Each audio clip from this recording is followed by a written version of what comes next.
Hello বন্ধুরা, অবশেষে কিন্তু 14টি গ্রাম পঞ্চায়েতে কর্মী নিয়োগের একটি নতুন চাকরির বিজ্ঞপ্তি প্রকাশিত হয়েছে। টোটাল 14টি গ্রাম পঞ্চায়েতের নাম এখানে আপনারা দেখতে পারবেন। সেই সকল গ্রাম পঞ্চায়েতে বসবাস করে থাকলে আজকের এই ভিডিওটি আপনারা সকলে আবেদন করে নিতে পারবেন দেখবার পর। আর অফলাইনের মাধ্যমে কিন্তু আবেদন করতে হবে। আর এর সঙ্গে আমি আপনাদের বলবো, যদি আপনারা এই সকল 14টি গ্রাম পঞ্চায়েতে বসবাস না করে থাকেন, সেক্ষেত্রে আপনাদের গ্রাম পঞ্চায়েতের নাম ভিডিওটির নিচে কমেন্ট সেকশনে কমেন্ট করুন। এতে করে আমার সুবিধা হবে। আপনার জেলায় বা আপনার গ্রাম পঞ্চায়েতে যে সকল রিক্রুটমেন্টের বিজ্ঞপ্তিগুলি প্রকাশিত আমি আপনাদের জন্য নিয়ে আসবো। নেম অফ দ্য ক্যান্ডিডেট এখানে দেখতে পাচ্ছেন, আপনার name, father's name, husband name. এরপর দেখতে পাচ্ছেন আপনার যে পুরো অ্যাড্রেসটি রয়েছে সেই অ্যাড্রেসটি দিতে হবে, পিনকোড সহ, যেখানে village, post office, police station, district, pincode সহ সকল সমস্ত রকম। এর সঙ্গে দেখুন এখানে বলা হচ্ছে ডেট অফ, আপনি কি পঞ্চায়েত এরিয়ায় বসবাস করছেন? ইয়েস ও নো, যদি বসবাস করে থাকেন সেক্ষেত্রে ইয়েস দিতে হবে। এরপরে ডেট অফ বার্থ দিতে হবে, যেটা কিন্তু মাধ্যমিকের যে অ্যাডমিট কার্ড রয়েছে সেটি দেখে দেখে বসিয়ে দেবেন। ক্যাটাগরি, আপনি কোন ক্যাটাগরিতে বিলং করছেন, এসসি, এসটি, ওবিসি, জেনারেল, সেই সকল আপনাদের বসাতে হবে। ন্যাশনালিটি দেখতে পাচ্ছেন ইন্ডিয়ান বসাতে হবে। সেক্স দেখতে পাচ্ছেন মেল না ফিমেল, সেটি আপনাদের বসাতে হবে। এরপরে দেখুন আপনাদের যতগুলি কোয়ালিফিকেশন রয়েছে সেই অনুযায়ী এখানে আপনারা এক এক করে বসিয়ে দেবেন। যতদূর কোয়ালিফিকেশনগুলি রয়েছে তার সঙ্গে আপনাদের ওয়ার্কিং এক্সপিরিয়েন্স দিতে পারেন।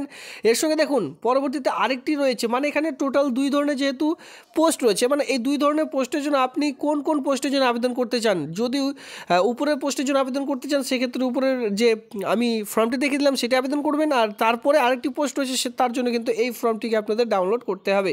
এর সঙ্গে দেখুন এখানে কি বলা হয়েছে, আপনি কোন ব্লকের আন্ডারে কাজ করতে চান, আপনার সেই ব্লকের নাম, আপনার সেই ডিস্ট্রিক্টের নাম, কিন্তু এটা গুরুত্বপূর্ণ, এটা আপনাদের অবশ্যই ঠিকঠাকভাবে বসাতে হবে। মানে ধরুন আপনি আপনার নিয়ারেস্ট যে ডিস্ট্রিক্টে কাজ করতে চান বা আপনার ব্লকে কাজ করতে চান, সেই ব্লক অফিসের নাম এখানে কিন্তু বসাতে হবে। সেই ব্লক অনুযায়ী যে গ্রাম পঞ্চায়েতগুলি রয়েছে সেই সকল গ্রাম পঞ্চায়েতের মধ্যে আপনারা এই কাজগুলি পাবেন। তো এখানেও তেমন কিছু নেই, সিম্পলভাবে জাস্ট এই দুটো ফর্ম রয়েছে, যেভাবে উপরে দেখিয়ে দিলাম সেমভাবে রয়েছে। এই সকল আপনারা এখানে ফিল আপ করে নেবেন। একদম নিচে দেখতে পাচ্ছেন সিগনেচার, এই দুটোর মধ্যে যে কোনো একটি ফর্ম আপনারা বেছে নেবেন, ফিল আপ করে এর সঙ্গে যেমন ধরুন মাধ্যমিকের অ্যাডমিট কার্ড, এর সঙ্গে যাবতীয় মার্কশিট, যতদূর কোয়ালিফিকেশন রয়েছে, কাস্ট সার্টিফিকেট যদি থেকে থাকে কাস্ট সার্টিফিকেট, আধার কার্ড, আর সঙ্গে ভোটার কার্ড, এই সকল কয়েকটি ডকুমেন্টস সেলফ অ্যাটাস্টেড করে আপনার ব্লক অফিসে গিয়ে আপনাদের ফর্মটি জমা করে দিলেই আবেদনটি কমপ্লিট হয়ে যাবে। তো চলো এবার দেখে নেওয়া যাক যে এখানে কোন কোন গ্রাম পঞ্চায়েতে নিয়োগটি করতে চলেছে বা আপনাদের গ্রাম পঞ্চায়েতের নাম এখানে রয়েছে কিনা। তো এখানে সবার প্রথমে আপনারা দেখতে পাচ্ছেন যে এখানে গ্রাম panchayat level status vacancy of the post of GP level, দেখতে পাচ্ছেন গ্রাম পঞ্চায়েত লেভেলে এই যে নিয়োগটি কিন্তু করতে চলেছে। যেখানে নেম অফ দ্য ব্লক সবার প্রথমে দেখতে পারবেন, ঠিক আছে। এই যে ঘরটি রয়েছে, ফার্স্ট যে ঘরটি রয়েছে, এটা কিন্তু ব্লকের নাম। এই সকল ব্লকগুলি রয়েছে, আপনারা কিন্তু ব্লকগুলি দেখে নিতে পারেন এক এক করে। এই সকল ব্লকের আন্ডারে কতগুলি গ্রাম পঞ্চায়েত রয়েছে এখানে অন স্ক্রিনে সেই সকল রয়েছে, ঠিক আছে। টোটাল কিন্তু 14টি গ্রাম পঞ্চায়েতের নাম এখানে আপনারা দেখতে পারবেন। এই সকল গ্রাম পঞ্চায়েতে যদি আপনারা কেউ বসবাস করে থাকেন তাহলে কিন্তু আবেদনটি করা যাবে, ঠিক আছে। অন স্ক্রিনে সেটা আপনারা খুব ভালো মতন দেখে নিতে পারছেন। আমি একটু বড় করে দেখিয়ে দিচ্ছি আপনাদের, যাতে করে অসুবিধা না হয়, একটু দেখে রাখুন। এই হচ্ছে পাশে হচ্ছে ব্লক, আর তার পাশে হচ্ছে আপনাদের যে গ্রাম পঞ্চায়েতের নাম। তো এটা একটু দেখে রাখুন, আমি ধীরে ধীরে স্ক্রল করে দিচ্ছি যাতে করে আপনারা ভিডিওতে দেখে নিতে পারছেন যে আপনাদের গ্রাম পঞ্চায়েতের নাম অথবা ব্লকের নাম রয়েছে কিনা। দেখুন এটা হচ্ছে গ্রাম পঞ্চায়েতের লিস্ট, আমি আপনাদের দেখিয়ে দিলাম। টোটাল কটি গ্রাম পঞ্চায়েত বা ব্লকে নিয়োগ করতে চলেছে, 14টি, ঠিক আছে। 14টির মধ্যে এখানে কিন্তু ভাগ করা রয়েছে, তবে 14টির মধ্যে এখানে 26টি টোটাল গ্রাম পঞ্চায়েত রয়েছে। ব্লক অনুযায়ী এখানে আমি বলে দিয়েছি যে গ্রাম পঞ্চায়েত ভিত্তিক নিয়োগটি করতে চলেছে, ঠিক আছে। এইভাবে করে দেখুন এখানে একটি ব্লকের মধ্যে 3টে গ্রাম পঞ্চায়েতে নিয়োগ করতে চলেছে। তো এইভাবে করে কিন্তু ভাগ করে দেওয়া হয়েছে। টোটাল 26টি গ্রাম পঞ্চায়েত এখানে আপনারা দেখতে পারবেন। 14টি ব্লকে 26টি গ্রাম পঞ্চায়েতে নিয়োগটি করতে চলেছে। এবার আমি আপনাদের বলে দিয়েছি যে কি করে ফর্মটি ফিল আপ করতে হবে বা জমা করতে হবে। অ্যাড্রেসটি রয়েছে দেখুন 26/2/2024 তারিখ পর্যন্ত আবেদনটি করা যাবে। 26 তারিখ পর্যন্ত আবেদনটির লাস্ট ডেট রয়েছে।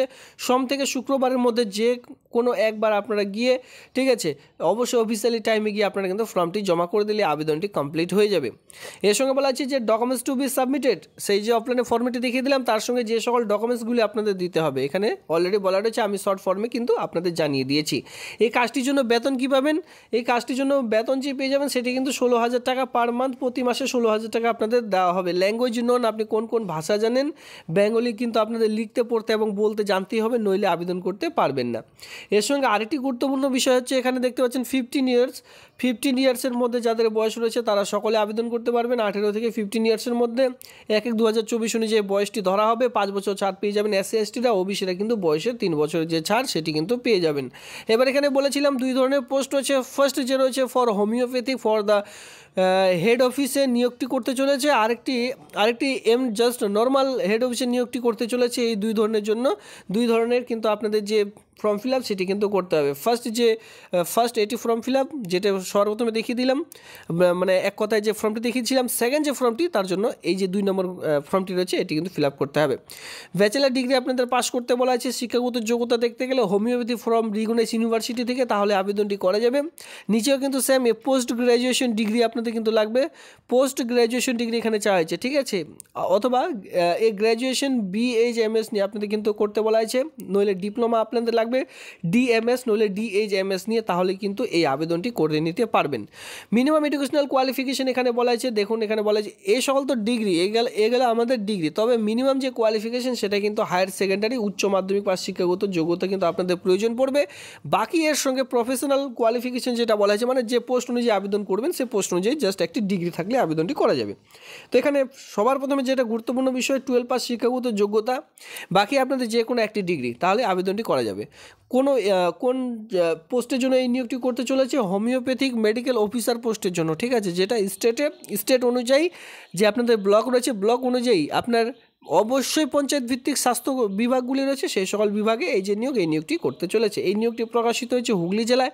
আপনারা যদি আপনাদের জেলায় গ্রাম পঞ্চায়েতে বিভিন্ন ধরনের চাকরি বিজ্ঞপ্তিগুলি দেখতে চান, অবশ্যই আপনাদের জেলা অথবা গ্রাম পঞ্চায়েতের নাম ভিডিওটির নিচে কমেন্ট সেকশন কমেন্ট করতে ভুলবেন না, এতে করে আমার সুবিধা হবে আপনার জেলার ভিডিওগুলি খুঁজে বের করবার। তো ভিডিওটি দেখবার জন্য ধন্যবাদ।